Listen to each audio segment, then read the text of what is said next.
जय श्री कृष्ण। ओम नमो भगवते वासुदेवाय नमः। आप सुन रहे हैं पौराणिक अमृतवाणी द्वारा प्रसारित महाभारत कथा। महाभारत की कथा सुनने के लिए हमारे चैनल को लाइक शेयर एंड सब्सक्राइब करें। आज की कथा में हम विदुर नीति के दूसरे अध्याय को प्रारंभ करेंगे। पहले अध्याय को सुनने के लिए आप पिछला पाठ सुन सकते हैं। चलिए आगे की कथा प्रारंभ करते हैं। विदुर नीति दूसरा अध्याय। धृतराष्ट्र बोले, तात मैं चिंता से जलता हुआ अभी तक जाग रहा हूं। तुम मेरे करने योग्य जो कार्य समझो उसे बताओ, क्योंकि तुम धर्म और अर्थ के ज्ञान में निपुण हो। उदार चित्त विदुर, तुम अपनी बुद्धि से विचार कर मुझे ठीक ठीक उपदेश करो।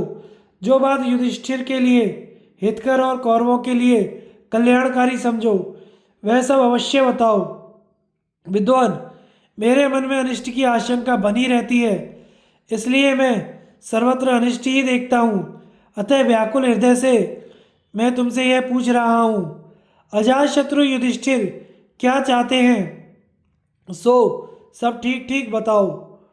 विदुर जी कहते हैं, मनुष्य को चाहिए कि वह जिसकी पराजय नहीं चाहता उसको बिना पूछे भी कल्याण करने वाली या अनिष्ट करने वाली अच्छी अथवा बुरी जो भी बात हो बता दे। इसलिए राजन, जिससे समस्त कौरवों का हित हो वही बात आपसे कहूँगा। मैंने जो कल्याणकारी और धर्मपूर्वक बातें बता रहा हूँ आप उन्हें ध्यान देकर सुने। भारत, असत उपायों जुआ आदि का प्रयोग करके जो कपटपूर्ण कार्य सिद्ध होते हैं उनमें आप मन मत लगाइए। इसी प्रकार अच्छे उपायों का उपयोग करके सावधानी के साथ किया गया कोई कर्म यदि सफल ना हो तो बुद्धिमान पुरुष उसके लिए मन में ग्लानि नहीं करते।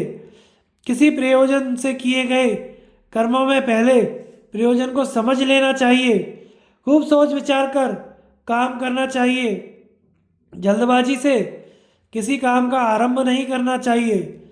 धीर मनुष्य को उचित है कि पहले कर्मों का के प्रयोजन और परिणाम तथा अपनी उन्नति का विचार करके फिर काम आरंभ करे या ना करे। जो राजा स्थिति लाभ हानि खजाना देश और दंड आदि की मात्रा को नहीं जानता वह राज्य पर स्थिर नहीं रह सकता। जो इनके प्रमाणों को ठीक ठीक जानता है तथा धर्म और अर्थ के ज्ञान में दत्तचित्त रहता है वह राज्य को प्राप्त करता है। अब तो राज्य प्राप्त ही हो गया, अब तो राज्य प्राप्त हो ही गया ऐसा समझकर अनुचित बर्ताव नहीं करना चाहिए। उद्दंडता संपत्ति को उसी प्रकार नष्ट कर देती है जैसे सुंदर रूप को बुढ़ापा। मछली बढ़िया चारे से ढकी हुई लोहे के कांटे को लोभ में पड़कर निकल जाती है, उससे होने वाले परिणाम पर विचार नहीं करती।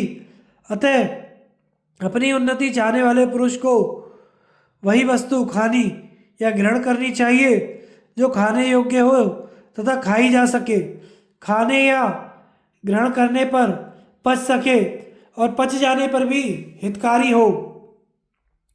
जो पेड़ से कच्चे फलों को तोड़ता है वह उन फलों से रस तो पाता नहीं, उल्टे उस वृक्ष के बीज का नाश होता है। परंतु जो समय पर पके हुए फल को ग्रहण करता है वह फल से रस पाता है और उस बीज से पुनः फल प्राप्त करता है।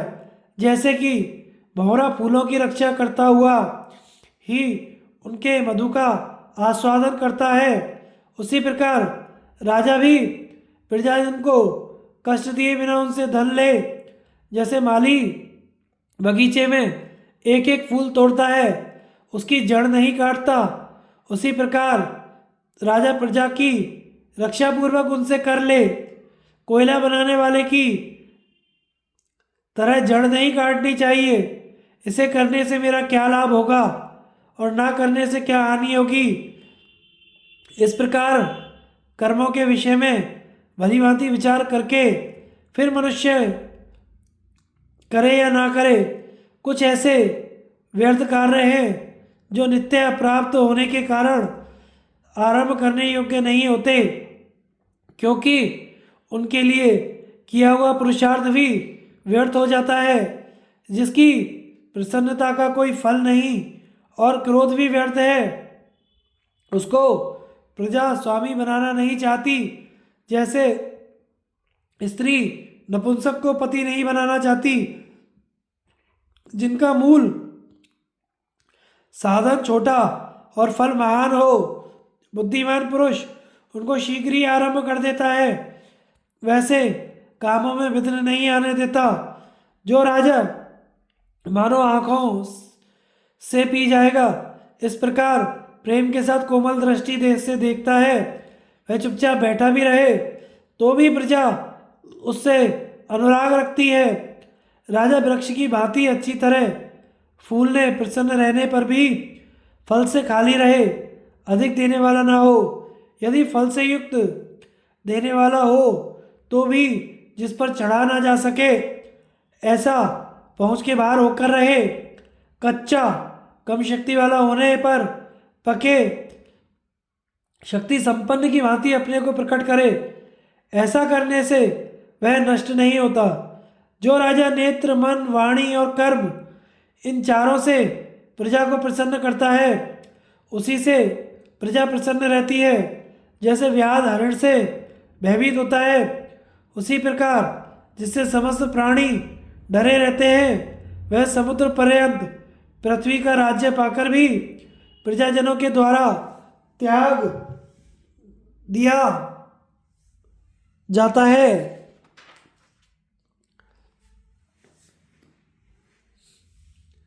अन्याय में स्थित हुआ राज्य बाप दादाओं को का राज्य पाकर भी अपने ही कर्मों से उसे इस तरह नष्ट कर देता है, जैसे हवा बादल को छिन्न भिन्न कर देती है। परंपरा से सज्जन पुरुषों द्वारा किए हुए धर्म का आचरण करने वाले राजा के राज्य की पृथ्वी धन धान्य से पूर्ण होकर उन्नति प्राप्त होती है और उसके ऐश्वर्य को बढ़ाती है।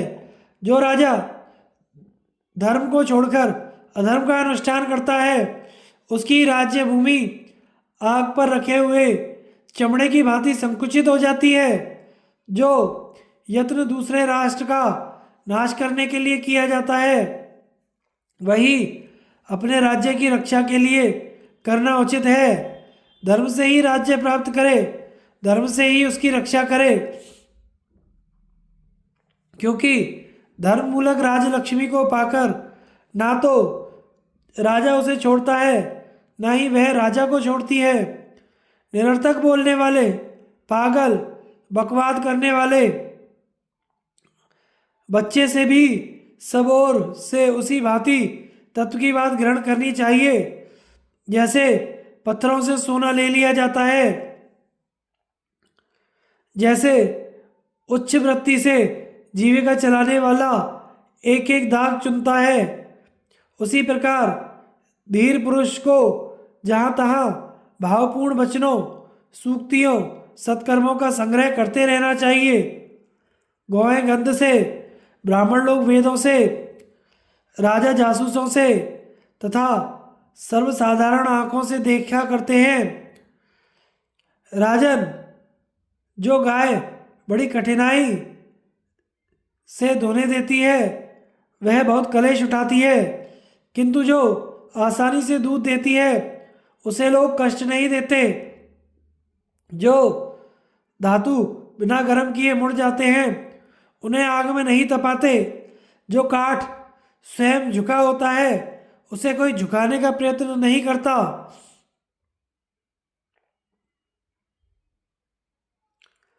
इस दृष्टांत के अनुसार बुद्धिमान पुरुष को अधिक बलवान के सामने झुक जाना चाहिए। जो अधिक बलवान के सामने झुकता है वह मानो इंद्र देवता को प्रणाम करता है। पशुओं के रक्षक या स्वामी हैं बादल, राजाओं के सहायक हैं मंत्री, स्त्रियों के बंधु रक्षक हैं पति, और ब्राह्मणों के बांधव हैं वेद। सत्य से धर्म की रक्षा होती है, योग से विद्या सुरक्षित होती है, सफाई से सुंदर रूप की रक्षा होती है और सदाचार से कुल की रक्षा होती है। तोलने से नाच की रक्षा होती है, फेरने से घोड़े सुरक्षित रहते हैं, बारंबार देखभाल करने से गौ तथा मैले वस्त्र से स्त्रियों की रक्षा होती है। मेरा ऐसा विचार है कि सदाचार से ही हीन मनुष्य का केवल ऊंचा कुल मान्य नहीं हो सकता, क्योंकि नीच कुल में उत्पन्न मनुष्यों को भी सदाचार ही श्रेष्ठ माना जाता है। जो दूसरों के धन रूप पराक्रम, कुलीनता, सुख, सौभाग्य और सम्मान पर डाहा करता है, उसका यह रोग असाध्य है। ना करने योग्य काम करने से, करने योग्य काम में प्रमाद करने से तथा कार्य सिद्ध होने के पहले ही मंत्र प्रकट हो जाने से डरना चाहिए। जिससे नशा चढ़े ऐसा पेय नहीं पीना चाहिए। विद्या का मद, धन का मद और तीसरे ऊंचे कुल का मद है। ये घमंड पुरुषों के लिए तो मद है, परंतु सज्जन पुरुषों के लिए दमन का साधन है। कभी किसी कार्य में सज्जनों द्वारा प्रार्थित होने पर दुष्ट लोग अपने को प्रसिद्ध दुष्ट जानते हुए भी सज्जन लोग मानने लगते हैं। मनुष्य पुरुषों को सहारा देने वाले संत हैं, संतों के भी सहारे संत ही हैं। दुष्टों को भी सहारा देने वाले संत हैं, पर दुष्ट लोग संतों को सहारा नहीं देते। अच्छे वस्त्र वाला सभा को जीतता, अपना प्रभाव जमा लेता है। जिसके पास गौ है वह मीठे स्वाद की आकांक्षा को जीत लेता है। सवारी से चलने वाला मार्ग को जीत लेता है और शीलवान पुरुष सब पर विजय पा लेता है। पुरुष में शील ही प्रधान है, जिसका वही नष्ट हो जाता है। इस संसार में उसका जीवन, धन, बंधुओं से कोई प्रयोजन सिद्ध नहीं होता। भरतश्रेष्ठ, धनोन्मत्त पुरुषों के भोजन में मांस की, मध्यम श्रेणी वाले के भोजन में गोरस की तथा दरिद्रों के भोजन में तेल की प्रधानता होती है। दरिद्र पुरुष सदा ही स्वादिष्ट भोजन करते हैं, क्योंकि भूख ही स्वाद की जननी है और वह धनियों के लिए सर्वथा दुर्लभ है। राजन, संसार में धनियों को प्राय भोजन करने की शक्ति नहीं होती, किंतु दरिद्र के पेट में काठ भी पच जाते हैं। अधम पुरुषों को जीविका ना होने से भय लगता है। मध्यम श्रेणी के मनुष्यों को मृत्यु से भय होता है, परंतु उत्तम पुरुषों को अपमान से ही महान भय होता है। यों तो पीने का नशा आदि भी नशा ही है, किंतु ऐश्वर्य का नशा बहुत बुरा है, क्योंकि ऐश्वर्य के मत से मत वाला पुरुष भ्रष्ट हुए बिना होश में नहीं आता। वश में न होने के कारण विषयों में रमने वाली इंद्रियों से वह संसार उसी भांति कष्ट पाता है जैसे सूर्य आदि ग्रहों से नक्षत्र तिरस्कृत हो जाते हैं। जो जीवों को वश में करने वाली सहज 5 इंद्रियों को जीत लिया, उसकी आपत्तियां शुक्ल पक्ष के चंद्रमा की भांति बढ़ती हैं। इंद्रियों सहित मन को जीते बिना ही जो मंत्रियों को जीतने की इच्छा करता है या मंत्रियों को अपने अधीन किए बिना शत्रु को जीतना चाहता है, उस अजितेंद्रिय पुरुष को सब लोग त्याग देते हैं। जो पहले इंद्रियों सहित मन को ही शत्रु समझकर जीत लेता है, उसके बाद यदि वह मंत्रियों या शत्रुओं को जीतने की इच्छा करे तो उसे सफलता मिलती है। इंद्रियों तथा मन को जीतने वाले अपराधियों को दंड देने वाले तथा जांच परख कर काम करने वाले धीर पुरुष की लक्ष्मी अत्यंत सेवा करती है। राजन, मनुष्य का शरीर रथ है, बुद्धि सारथी है, इंद्रियां इसके घोड़े हैं। इनको वश में करके सावधान रहने वाला चतुर एवं बुद्धिमान पुरुष काबू में किए हुए घोड़ों से रथी की भांति सुखपूर्वक यात्रा करता है। शिक्षा ना पाए हुए तथा काबू में ना आने वाले घोड़े जैसे मूर्ख सारथी को मार्ग में गिराते हैं, वैसे ही ये इंद्रियां वश में ना रहने पर पुरुषों को मार डालने में भी समर्थ होती हैं। इंद्रियां वश में ना होने के कारण अर्थ को अनर्थ, अनर्थ को अर्थ समझकर अज्ञानी पुरुष बहुत बड़े दुख को भी सुख मान बैठता है। जो धर्म और अर्थ का परित्याग करके इंद्रियों के वश में हो जाता है, वह शीघ्र ही ऐश्वर्य, प्राण, धन तथा स्त्री से भी हाथ धो बैठता है। जो अधिक धन का स्वामी होकर भी इंद्रियों पर अधिकार नहीं रखता, वह इंद्रियों को वश में ना रखने के कारण ही ऐश्वर्य से भ्रष्ट हो जाता है। मन, बुद्धि और इंद्रियों को अपने अधीन कर अपने से ही अपनी आत्मा को जानने की इच्छा करें, क्योंकि आत्मा ही अपना बंधु और आत्मा ही अपना शत्रु है। जिसने स्वयं अपने आत्मा को जीत लिया, उसका आत्मा ही उसका बंधु है। वही सच्चा बंधु और वही नियत शत्रु है। राजन, जिस प्रकार सूक्ष्म छेद वाले जाल में फंसी हुई दो बड़ी बड़ी मछलियां मिलकर जाल को काट डालती हैं, उसी प्रकार ये काम, क्रोध दोनों विशिष्ट ज्ञान को लुप्त कर देते हैं। जो इस जगत में धर्म तथा अर्थ का विचार कर विजय साधन सामग्री का संग्रह करता है, वही उस सामग्री से युक्त होने के कारण सदा सुखपूर्वक समृद्धिशाली होता रहता है। जो चित्त के विकारभूत 5 इंद्रियों रूपी भीतरी शत्रुओं को जीते बिना ही दूसरे शत्रुओं को जीतना चाहता है, उसे शत्रु पराजित कर देते हैं। इंद्रियों पर भी अधिकार ना होने के कारण बड़े बड़े साधु भी कर्मों से तथा राजा लोग राज्य के भोग विलासों से बंधे रहते हैं। दुष्टों का त्याग ना करके उनके साथ मिले रहने से निरपराध सज्जन भी समान ही दंड पाते हैं। जैसे सूखी लकड़ी में मिल जाने से गीली भी जल जाती है, इसलिए दुष्ट पुरुषों के साथ कभी मेल ना करें। जो 5 विषयों की ओर दौड़ने वाले अपने 5 इंद्रिय रूपी शत्रुओं को मोह के कारण वश में नहीं करता, उस मनुष्य को विपत्ति ग्रस लेती है। गुणों में दोष ना देखना, सरलता, पवित्रता, संतोष, प्रिय वचन बोलना, इंद्रिय दमन, सत्य भाषण तथा अचंचलता, ये गुण दुरात्मा पुरुषों में नहीं होते। भारत, आत्मज्ञान, खिन्नता का अभाव, सहनशीलता, धर्मपरायणता, वचन की रक्षा तथा दान, ये गुण अधम पुरुषों में नहीं होते। मूर्ख मनुष्य विद्वानों को गाली और निंदा से कष्ट नहीं पहुंचाते। गाली देने वाला पाप का भागी होता है और क्षमा करने वाला पाप से मुक्त हो जाता है।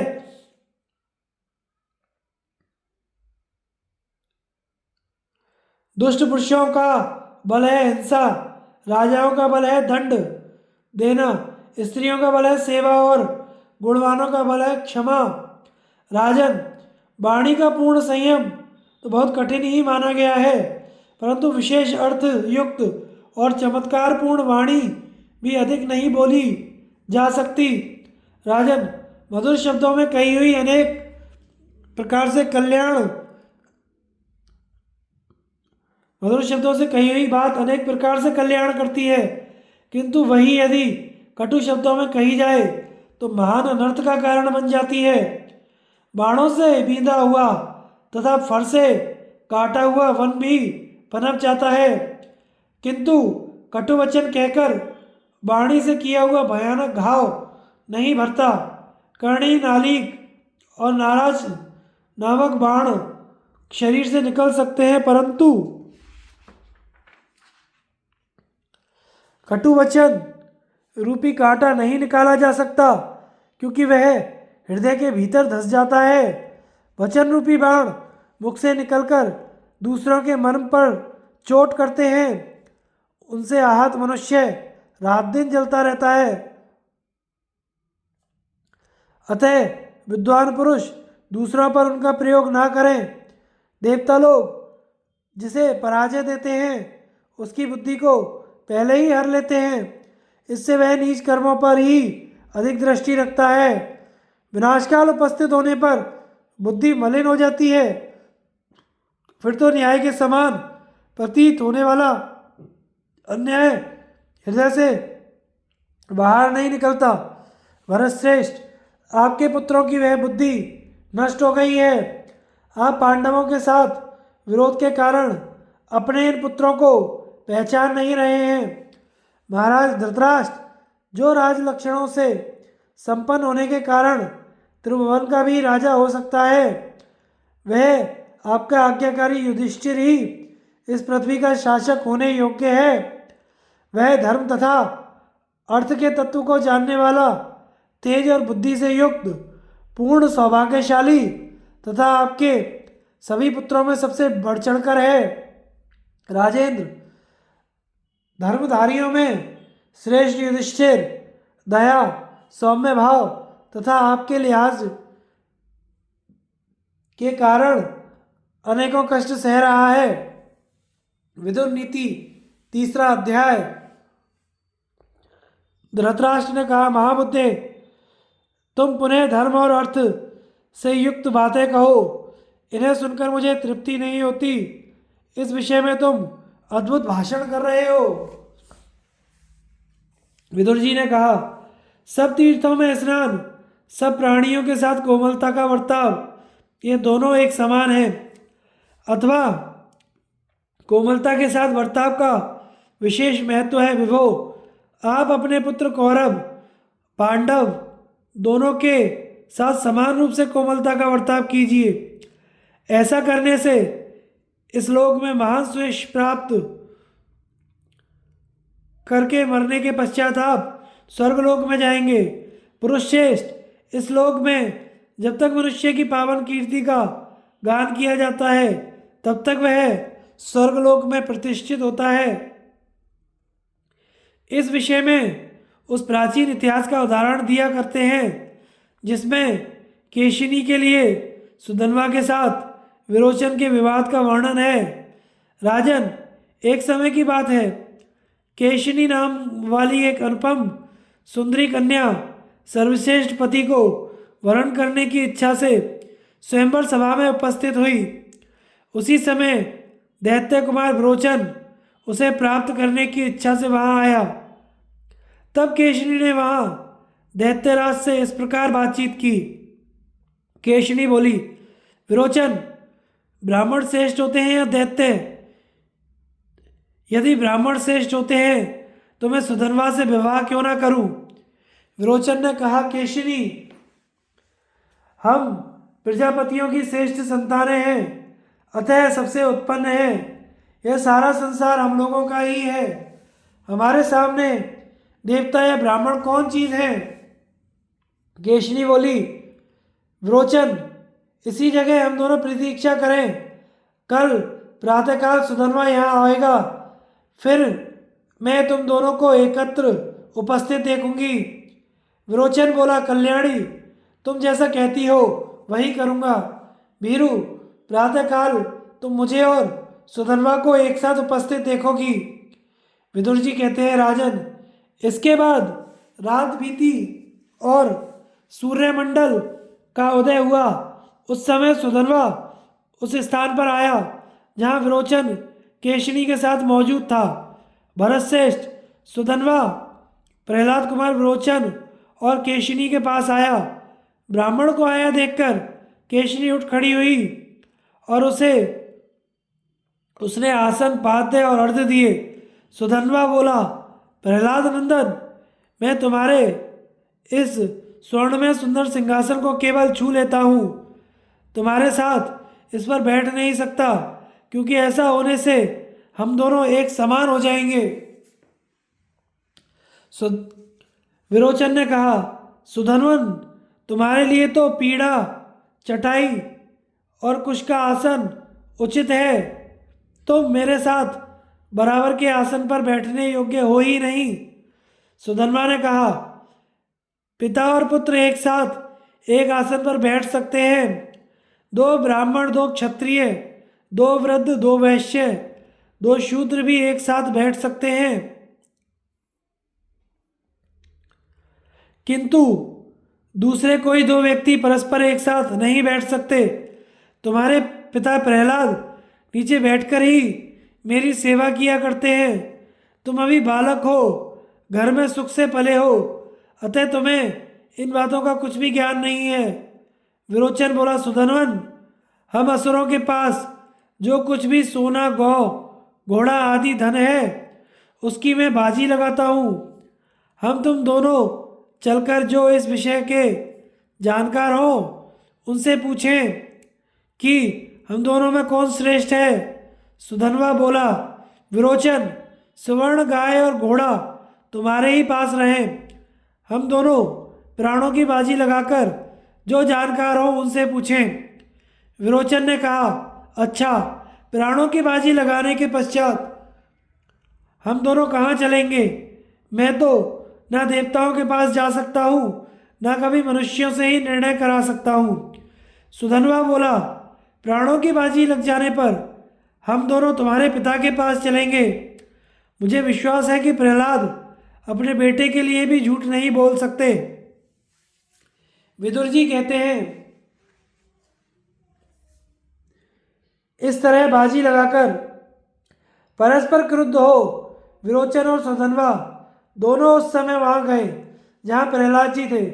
प्रहलाद ने मन ही मन कहा, जो कभी भी एक साथ नहीं चले थे, वही दोनों, ये सुधनवा और विरोचन, आज सांप की तरह क्रुद्ध होकर एक ही रास्ते पर आते दिखाई देते हैं।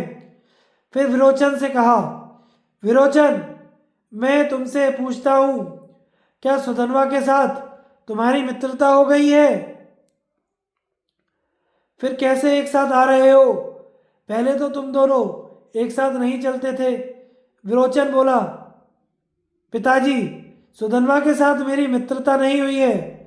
हम दोनों प्राणों की बाजी लगाते आ रहे हैं। मैं आपसे यथार्थ बात पूछता हूँ, मेरे प्रश्न का झूठा उत्तर ना दीजिएगा। प्रहलाद ने कहा, सेवकों, सुधनवा के लिए जल और मधुपर्क लाओ। फिर सुधनवा से कहा, ब्राह्मण, तुम मेरे पूजनीय अतिथि हो। मैंने तुम्हारे लिए सफ़ेद गौ खूब मोटी ताजी कर रखी है।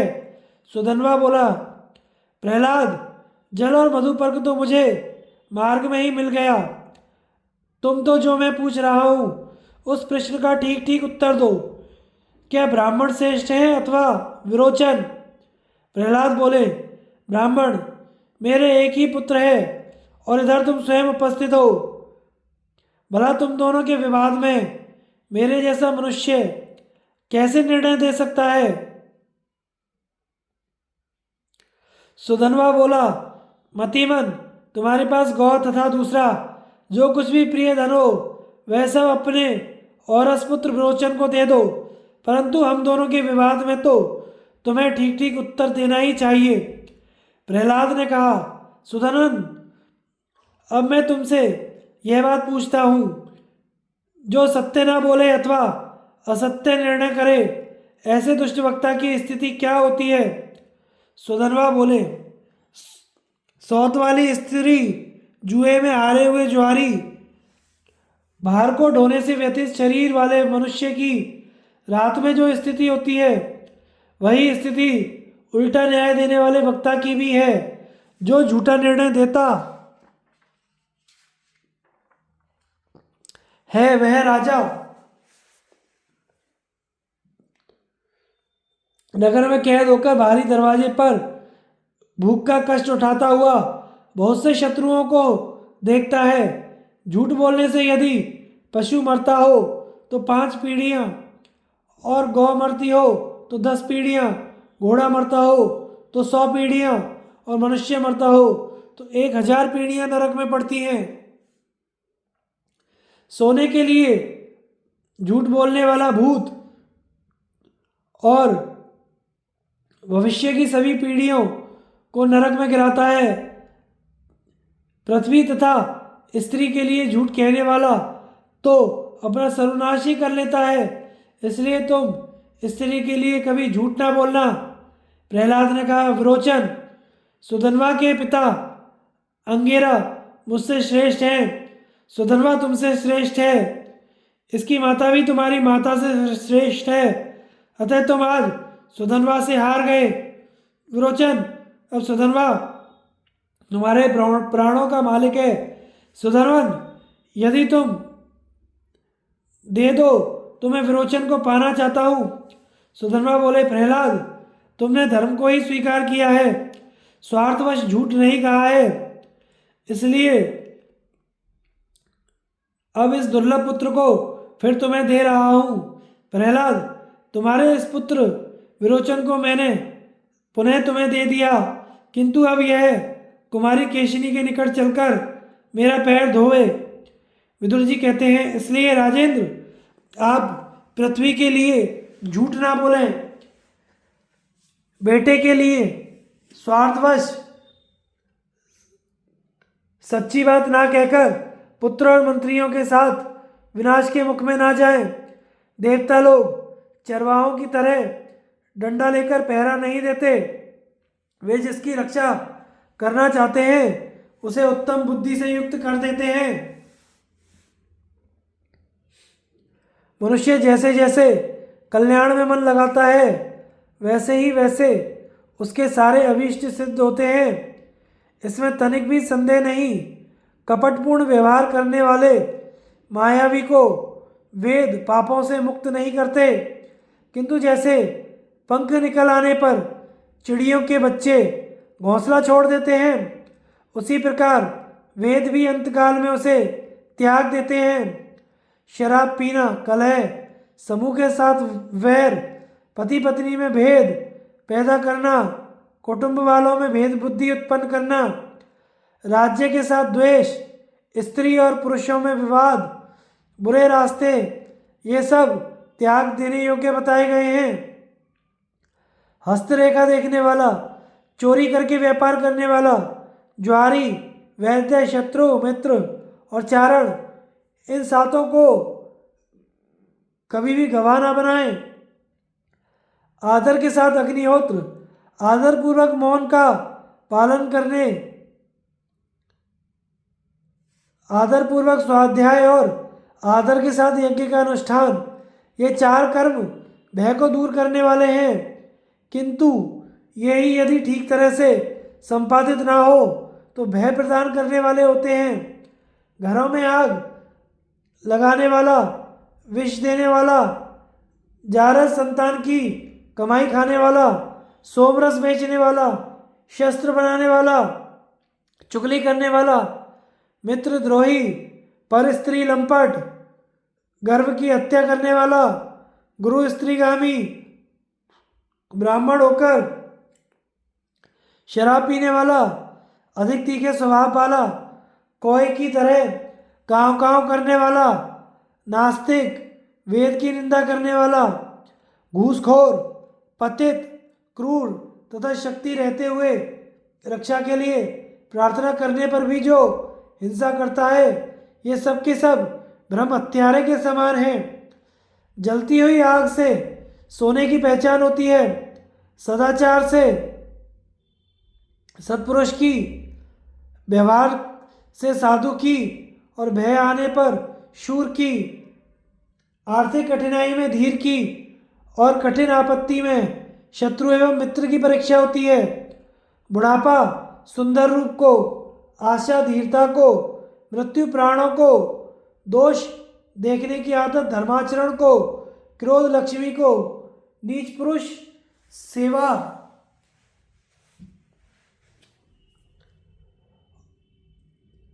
संतत्व भाव को, काम लज्जा को, अभिमान सर्वस्वता को नष्ट कर देता है।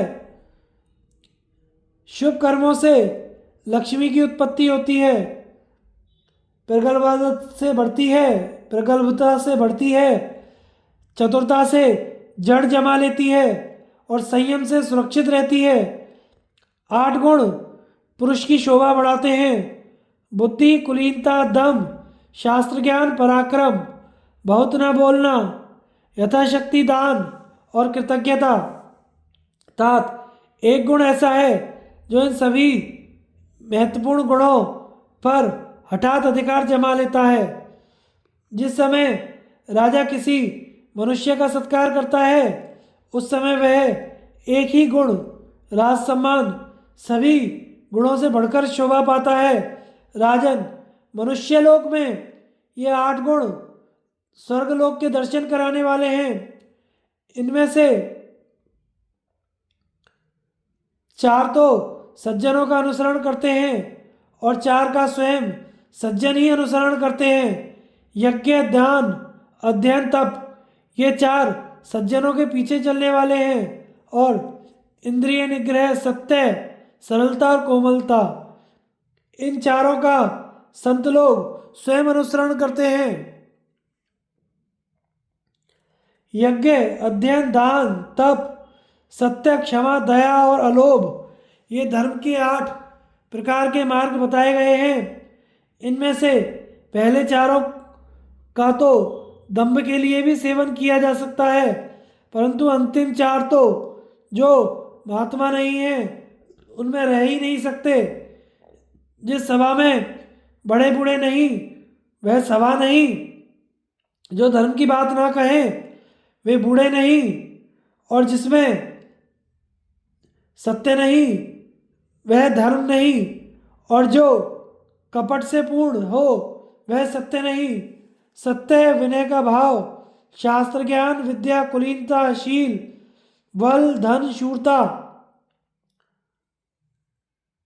चमत्कार पूर्ण बात कहना, ये 10 स्वर्ग के साधन हैं। पाप कीर्ति वाला मनुष्य पापाचरण करता हुआ पाप रूप फल को ही प्राप्त करता है। पुण्यकर्मा मनुष्य पुण्य करता हुआ अत्यंत पुण्य फल का उपभोग करता है। इसलिए प्रशंसित व्रत का आचरण करने वाला पुरुष को पाप नहीं करना चाहिए, क्योंकि बारंबार किया हुआ पाप बुद्धि को नष्ट कर देता है। जिसकी बुद्धि नष्ट हो जाती है वह मनुष्य सदा पाप ही करता है। इसी प्रकार बारंबार किया हुआ पुण्य बुद्धि को बढ़ाता है। जिसकी बुद्धि बढ़ जाती है वह मनुष्य सदा पुण्य ही करता है। इस प्रकार पुण्य कर्मा मनुष्य पुण्य करता हुआ पुण्य लोक को ही जाता है। इसलिए मनुष्य को चाहिए वह सदा एकाग्रचित होकर पुण्य का ही सेवन करे। गुणों में दोष देखने वाला, मर्म पर आघात करने वाला, निर्दयी, शत्रुता करने वाला और शत मनुष्य पाप का आचरण करता हुआ शीघ्र ही महान कष्ट को प्राप्त होता है। दोष दृष्टि से रहित शुद्ध बुद्धि वाला पुरुष सदा शुभ कर्मों का अनुष्ठान करता हुआ महान सुख को प्राप्त होता है और सर्वत्र उत्तम सम्मान पाता है। जो बुद्धिमान पुरुषों से सद्बुद्धि प्राप्त करता है वही पंडित है, क्योंकि बुद्धिमान पुरुष ही धर्म और अर्थ को प्राप्त कर अनायास ही अपनी उन्नति करने में समर्थ होता है। दिन भर में वह कार्य करे जिससे रात में सुख से रहे, और 8 महीने वह कार्य करे जिससे वर्षा के 4 महीने सुख से व्यतीत कर सके। पहली अवस्था में वह काम करे जिससे वृद्धावस्था में सुखपूर्वक रह सके, और जीवन भर वह कार्य करे जिससे मरने के बाद भी सुख से रह सके। सज्जन पुरुष पच जाने पर अन्न की, निष्कलंक जवानी बीत जाने पर स्त्री की, संग्राम जीत लेने पर शूरों की, तत्वज्ञान प्राप्त होने पर तपस्वी की प्रशंसा करते हैं। अधर्म से प्राप्त हुए धन के द्वारा जो दोष छिपाया जाता है वह तो छिपता ही नहीं, उससे भिन्न और नया दोष प्रकट हो जाता है। अपने मन और इंद्रियों को वश में करने वाले शिष्यों के शासक गुरु हैं, दुष्टों के शासक राजा हैं, छिपे छिपे पाप करने वालों के शासक सूर्यपुत्र यमराज हैं। ऋषि नदी महात्माओं के कुल तथा स्त्रियों के दुष्चरित्र का मूल नहीं जाना जा सकता। राजन, ब्राह्मणों की पूजा करने वाला दाता, कुटुंबजनों के प्रति कोमलता का बर्ताव करने वाला और शीलवान राजा चिरकाल तक पृथ्वी का पालन करता है। शूर, विद्वान और सेवा धर्म को जानने वाले ये तीन प्रकार के मनुष्य पृथ्वी से स्वर्ण रूपी पुष्प का संचय करते हैं। भारत, बुद्धि से विचार किए हुए कर्म श्रेष्ठ होते हैं। बाहुबल से किए जाने वाले कर्म मध्यम श्रेणी के हैं। जंगा से होने वाले कार्य अधम हैं। बाहर ढोने वाला काम महाअधम है। राजन, अब आप दुर्योधन, शकुनी, मूर्ख, दुशासन तथा कर्ण पर राज्य का भार रखकर उन्नति कैसे चाहते हैं? भरतश्रेष्ठ, पांडव तो सभी उत्तम गुणों से संपन्न हैं और आप में माता पिता का सा भाव रखकर बर्ताव करते हैं। आप भी उन पर पुत्र भाव रखकर उचित बर्ताव कीजिए। विदुर नीति, चौथा अध्याय। विदुर जी कहते हैं, इस विषय में दत्तात्रेय और साध्य देवताओं के संवाद रूप इस प्राचीन इतिहास का उदाहरण दिया करते हैं। यह मेरा भी सुना हुआ है। प्राचीन काल की बात है। उत्तम व्रत वाले महाबुद्धिमान महर्षि दत्तात्रेय जी हंस, परमहंस के रूप से विचर रहे थे। उस समय साध्य देवताओं ने उनसे पूछा। साध्य बोले, महर्षि, हम सब लोग साध्य देवता हैं। आपको केवल देखकर हम आपके विषय में कुछ अनुमान नहीं लगा सकते। हमें तो आप शास्त्र ज्ञान से युक्त धीर एवं बुद्धिमान जान पड़ते हैं।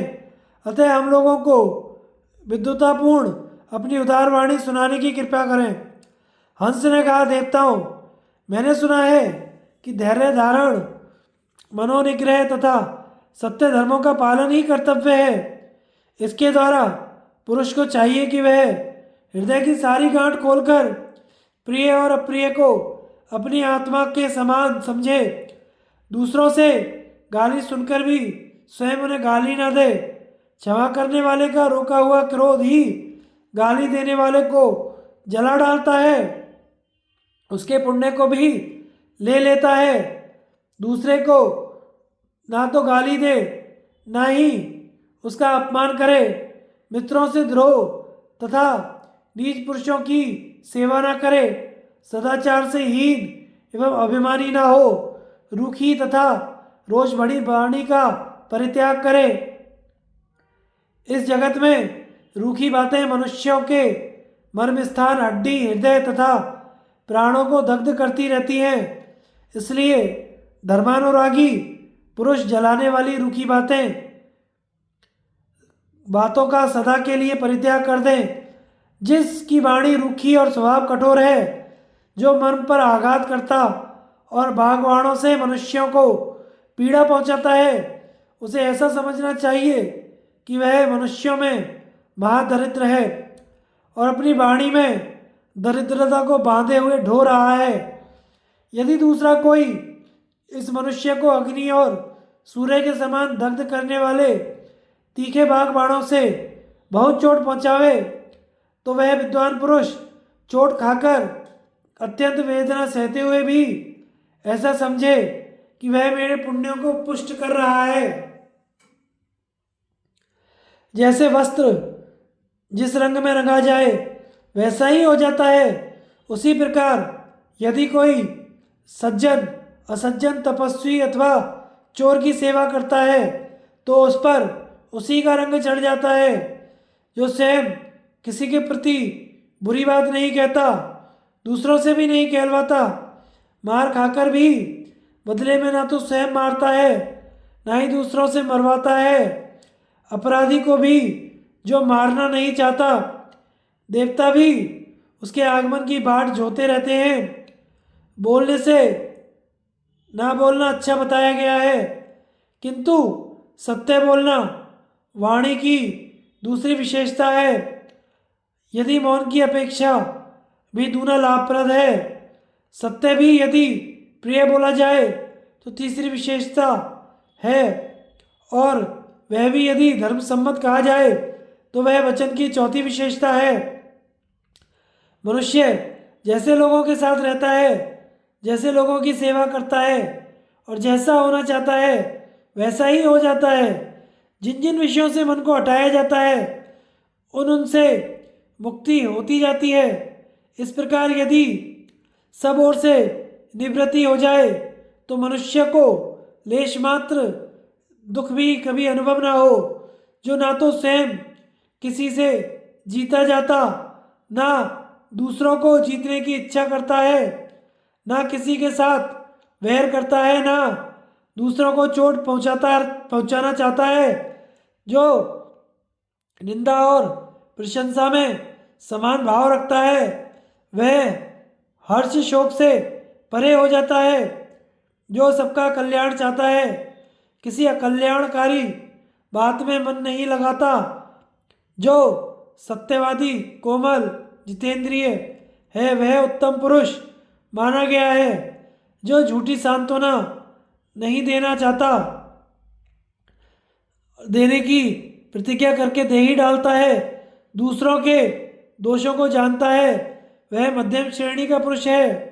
देखिए, दुशासन गंधर्वों द्वारा पीटा गया, अस्त्र शस्त्रों से विदीर्ण किया गया।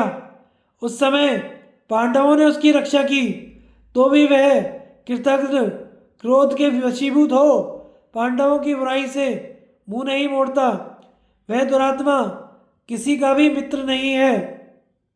ऐसी चित्तवृत्ति अधम पुरुषों में ही हुआ करती है, जो अपने विषय में संदेह होने के कारण दूसरों से भी कल्याण होने का विश्वास नहीं करता, मित्रों को भी दूर रखता है। अवश्य ही वह अधम पुरुष है, जो अपनी उन्नति चाहता है। वह उत्तम पुरुषों की ही सेवा करे, समय आ पड़ने पर मध्यम पुरुषों की भी सेवा कर ले, परंतु अधम पुरुषों की सेवा कभी ना करे। मनुष्य दुष्ट पुरुषों के बल से, निरंतर उद्योग से, बुद्धि से तथा पुरुषार्थ से धन भले ही प्राप्त कर ले, परंतु इससे उत्तम कुलीन पुरुषों के सम्मान और सदाचार को वह कदापि प्राप्त नहीं कर सकता। धृतराष्ट्र ने कहा, विदुर, धर्म और अर्थ के नित्यज्ञाता एवं बहुत श्रुत देवता भी उत्तम कुल में उत्पन्न पुरुषों की इच्छा करते हैं। इसलिए मैं तुमसे प्रश्न करता हूँ, उत्तम कुल कौन है? विदुर जी बोले, जिनमें तप, इंद्रिय संयम, वेदों का स्वाध्याय, यज्ञ, पवित्र, विवाह, सदा अन्नदान और सदाचार, ये 7 गुण विद्यमान हैं, उन्हें उत्तम कुल कहते हैं। जिनका सदाचार शिथिल नहीं होता, अपने दोषों से माता पिता को कष्ट नहीं पहुंचाते, प्रसन्न चित्त से धर्म का आचरण करते हैं तथा असत्य का परित्याग कर अपने कुल की विशेष कीर्ति चाहते हैं, उन्हीं का कुल उत्तम है। यज्ञ न होने से, निंदित कुल में विवाह करने से, वेद का त्याग और धर्म का उल्लंघन करने से उत्तम कुल भी अधम हो जाते हैं। देवताओं के धन का नाश, ब्राह्मण के धन का अपहरण, ब्राह्मणों की मर्यादा का उल्लंघन करने से उत्तम कुल भी अधम हो जाते हैं। भारत ब्राह्मणों के अनादर और निंदा से तथा धरोहर रखी हुई वस्तु को छिपा लेने से अच्छे कुल भी निंदनीय हो जाते हैं। गौ, मनुष्य और धन से संपन्न होकर भी जो कुल सदाचार से हीन है, वे अच्छे कुलों की गणना में नहीं आ सकते। अतः थोड़े धन वाले कुल भी यदि सदाचार से संपन्न हैं तो भी वे अच्छे कुलों की गणना में आ जाते हैं और महान यश प्राप्त करते हैं। सदाचार की रक्षा यत्नपूर्वक करनी चाहिए। धन तो आता जाता रहता है, धन क्षीण हो जाने पर भी सदाचारी मनुष्य क्षीण नहीं माना जाता, किंतु जो सदाचार से भ्रष्ट हो गया उसे तो नष्ट ही समझना चाहिए। जो कुल और सदाचार से हीन है वे गौं, पशुओं, घोड़ों तथा हरी भरी खेती से संपन्न होने पर भी उन्नति नहीं कर पाते। हमारे कुल में कोई वैर करने वाला ना हो, दूसरों के धन का अपहरण करने वाला राजा अथवा मंत्री ना हो, मित्रद्रोही, कपटी, असत्यवादी ना हो। इसी प्रकार माता पिता, देवता एवं अतिथियों को भोजन कराने से पहले भोजन करने वाला भी ना हो। हम लोगों में से जो ब्राह्मणों की हत्या करे, ब्राह्मणों के साथ द्वेष करे, पितरों को पिंडदान एवं तर्पण ना करे, वह हमारी सभा में ना जाए। तृण का आसन, पृथ्वी, जल और चौथी मीठी वाणी, सज्जनों के घर में इन चार चीज़ों की कभी कमी नहीं होती। राजन, पुण्य कर्म करने वाले धर्मात्मा पुरुषों के यहाँ ये तृण आदि वस्तुएं श्रद्धा के साथ सत्कार के लिए उपस्थित की जाती हैं। निरब्बर, छोटा रथ भी भार ढो सकता है, किंतु दूसरे काठ बड़े होने पर भी ऐसा नहीं कर सकते। इसी प्रकार उत्पन्न कुल में उत्पन्न उत्साही पुरुष भार सह सकते हैं, दूसरे मनुष्य वैसे नहीं होते। जिसके कोप से भयभीत होना पड़े तथा शंकित होकर जिसकी सेवा की जाए वह मित्र नहीं है। मित्र तो वही है जिस पर पिता की भांति विश्वास किया जा सके, दूसरे तो संगी मात्र हैं। पहले से कोई संबंध ना होने पर भी जो मित्रता का बर्ताव करे वही बंधु है, वही मित्र है, वही सहारा है और वही आश्रय है। जिसका चित्त चंचल है, जो वृद्धों की सेवा नहीं करता, उस अनिश्चित मति पुरुष के लिए मित्रों का संग्रह स्थायी नहीं होता। जैसे हंस सूखे सरोवर के आसपास ही मंडराकर रह जाते हैं, भीतर प्रवेश नहीं करते, उसी प्रकार जिसका चित्त चंचल है और जो अज्ञानी और इंद्रियों का गुलाम है उसे अर्थ की प्राप्ति नहीं होती। दुष्ट पुरुषों का स्वभाव मेघ के समान चंचल होता है, वे सहसा क्रोध कर बैठते हैं और अकारण ही प्रसन्न हो जाते हैं। जो मित्रों से सत्कार पाकर उनकी सहायता से कृतकार्य होकर भी उनके नहीं होते, जो कृतघ्नों के मरने पर उनका मांस भोजी जंतु भी नहीं खाते, धन हो या ना हो मित्रों का तो सत्कार करें ही। मित्रों से कुछ भी ना मांगते हुए उनके सार असार की परीक्षा ना करें। संताप से रूप नष्ट होता है, संताप से बल नष्ट होता है, संताप से ज्ञान नष्ट होता है और संताप से मनुष्य रोग को प्राप्त होता है। अभीष्ट वस्तु शोक करने से नहीं मिलती, उसे तो केवल शरीर का कष्ट होता है और शत्रु प्रसन्न होते हैं। इसलिए आप मन में शोक ना करें। मनुष्य बार बार मरता और जन्म लेता है, बार बार हानि उठाता और बढ़ता है, बार बार स्वयं दूसरे से याचना करता है और दूसरे उससे याचना करते हैं तथा बारंबार वह दूसरों के लिए शोक करता है और दूसरे उसके लिए शोक करते हैं। सुख दुख, उत्पत्ति विनाश, लाभ हानि, जीवन मरण ये बारी बारी से प्राप्त होते रहते हैं। इसलिए धीर पुरुष को इनके लिए हर्ष और शोक नहीं करना चाहिए। ये 6 इंद्रियां बहुत ही चंचल हैं। इनमें से जो इंद्रिय जिस प्रकार विषय की ओर बढ़ती है उससे बुद्धि उसी प्रकार क्षीण होती है जैसे फूटे घड़े से पानी सदा चू जाता है।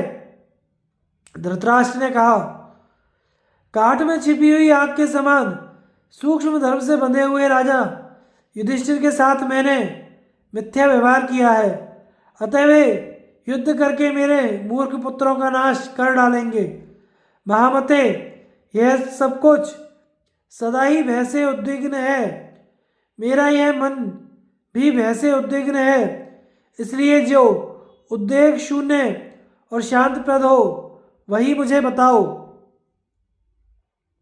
विदुर जी बोले, पाप शून्य नरेश, विद्या, तप, इंद्रिय निग्रह, लोभ त्याग के सिवा और कोई आपके लिए शांति का उपाय मैं नहीं देखता।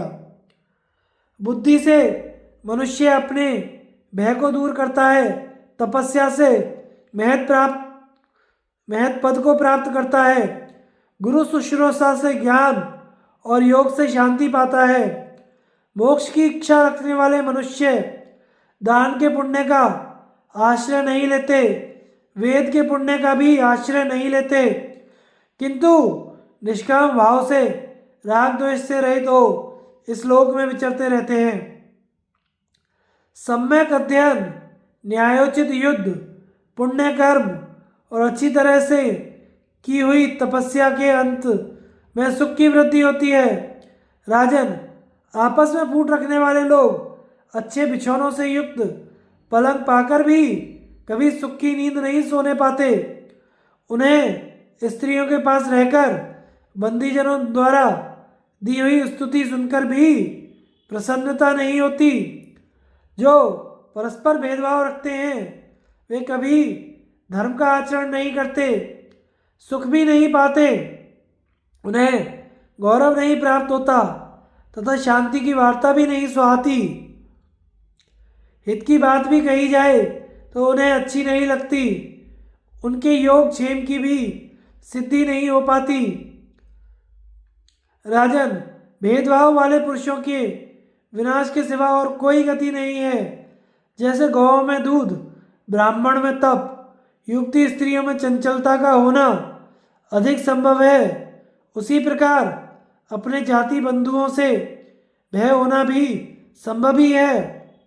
नित्य सींचकर बढ़ाई हुई पतली लताएं बहुत होने के कारण बहुत वर्षों तक नाना प्रकार के झोंके सहती हैं। यही बात सत्पुरुषों के विषय में भी समझनी चाहिए। वे दुर्बल होने पर भी सामूहिक शक्ति से बलवान हो जाते हैं।